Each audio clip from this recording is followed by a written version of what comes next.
ആദ്യം നമ്മൾ പോകുന്നത് തിരുവനന്തപുരത്തേക്കാണ്. അവിടെ മേഘന മുരളിയുണ്ട്. മേഘന, വെരി ഗുഡ് മോർണിംഗ്. ഇന്ന് നമ്മൾ തെക്കൻ കേരളത്തിൽ നിന്ന് കുറേ വാർത്തകൾ പ്രതീക്ഷിക്കുന്നുണ്ടല്ലോ. SIRന്റെ സമയപരിധി ഇന്ന് അവസാനിക്കുകയാണ്. ശബരിമല സ്വർണ്ണക്കൊള്ളയുമായി ബന്ധപ്പെട്ട അപ്ഡേഷൻസ് ഉണ്ട്. CPIMന്റെ സംസ്ഥാന സെക്രട്ടേറിയറ്റിൽ നിന്നാണ്, ലോക കേരള സഭയിൽ നിന്നാണ് നിരവധി പ്രവാസികൾ അതിൽ പങ്കെടുക്കാനായി എത്തിച്ചേർന്നിട്ടുണ്ട്. അപ്പോൾ എന്തൊക്കെ വാർത്തകളാണ് നമ്മൾ ഇന്ന് തെക്കൻ കേരളത്തിൽ നിന്ന് പ്രതീക്ഷിക്കുന്നത്?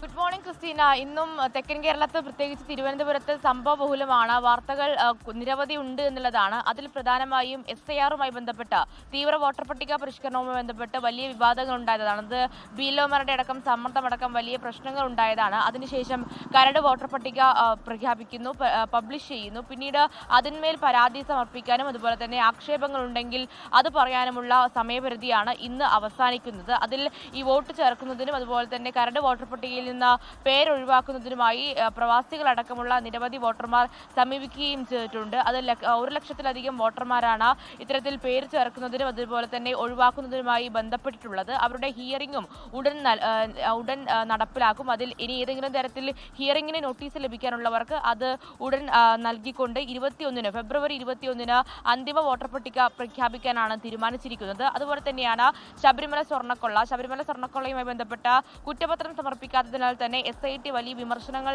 കേൾക്കേണ്ടി വരുന്നുണ്ട്. അതിൽ VSSCയുടെ വിശദമായ റിപ്പോർട്ട് ലഭിച്ച ശേഷമായിരിക്കും SIT കുറ്റപത്രം സമർപ്പിക്കുന്നതിനുള്ള നടപടിക്രമങ്ങളിലേക്ക് നീങ്ങുന്നുണ്ടാവുക. അതിൽ പ്രധാനമായും മുൻ എക്സിക്യൂട്ടീവ് ഓഫീസറായിട്ടുള്ള സുധീഷ് കുമാർ ഇന്ന് പുറത്തിറങ്ങാനുള്ളൊരു സാധ്യത, അത് 90 ദിവസം കഴിയുകയാണ്. സ്വാഭാവിക ജാമ്യത്തിനായി കോടതിയെ ഇന്ന് സമീപിക്കും. പുറത്തിറങ്ങാനുള്ള സാധ്യതയാണ്. നേരത്തെ തന്നെ S ശ്രീകുമാറും അതുപോലെ തന്നെ മുരാരി ബാബുവും പുറത്തിറങ്ങിയിരുന്നു. അതിൽ പ്രധാനമായും കോടതിയിൽ ഈ ശബരിമല സ്വർണ്ണക്കൊള്ളയിൽ പ്രധാന കുറ്റവാളികൾ എന്ന് കണ്ടെത്തിയവരാണ് ഇപ്പോൾ പുറത്തിറങ്ങുന്നത്. അത് കുറ്റപത്രം സമർപ്പിക്കാത്തതിന് കൊണ്ടാണ് എന്നുള്ളതാണ് വിമർശനമായി വരികയും ചെയ്യുന്നത്. അതുപോലെ തന്നെ CPM സംസ്ഥാന സെക്രട്ടേറിയറ്റ് ഇന്ന് തിരുവനന്തപുരത്ത് നടക്കുന്നു. അതിൽ പ്രധാനപ്പെട്ട ചർച്ചാ വിഷയം എന്ന് പറയുന്നത് ഈ നിയമസഭാ തിരഞ്ഞെടുപ്പ് തന്നെയാണ്. അതുപോലെ തന്നെ തിരുവനന്തപുരത്തും ഉയർന്നു വന്നിട്ടുള്ള ഫണ്ട് വിവാദം, അത് വിഷ്ണു രക്തസാക്ഷി ഫണ്ട് വിവാദം, അത് വലിയ തരത്തിൽ CPM സംസ്ഥാന സെക്രട്ടേറിയറ്റിൽ ചർച്ചയുണ്ടാകും. അതുപോലെ തന്നെ ഈ അടുത്ത കാലത്ത് പാർട്ടി പ്രതിസന്ധിയിലായിട്ടുള്ള കാര്യങ്ങളൊക്കെ CPM സംസ്ഥാന സെക്രട്ടേറിയറ്റിൽ ചർച്ചയാകുന്നുണ്ട്. അതുപോലെ തന്നെ ജില്ലാ സെക്രട്ടേറിയറ്റിൽ മുഖ്യമന്ത്രി പങ്കെടുത്ത ജില്ലാ സെക്രട്ടേറിയറ്റിൽ ഉയർന്നു വന്നിട്ടുള്ള പൊതുവികാരങ്ങളും ഈ CPM സംസ്ഥാന സെക്രട്ടേറിയറ്റിൽ ചർച്ചയാകുമെന്നുള്ളതാണ്. അതുപോലെ തന്നെയാണ് ലോക കേരള സഭയും തിരുവനന്തപുരത്ത് നടക്കുന്നു. 5ാം ലോക കേരള സഭയാണ് നടക്കുന്നത്. ശങ്കരനാരായണൻ തമ്പി ഹാളിൽ ഇന്ന് 10 മണിക്ക് മുഖ്യമന്ത്രി അതിന്റെ ഉദ്ഘാടനം നിർവഹിക്കും. ഇന്നലെ അതിന്റെ ഒരു പൊതുസമ്മേളനവും ഉദ്ഘാടനവും മുഖ്യമന്ത്രി നിർവഹിച്ചതാണ്.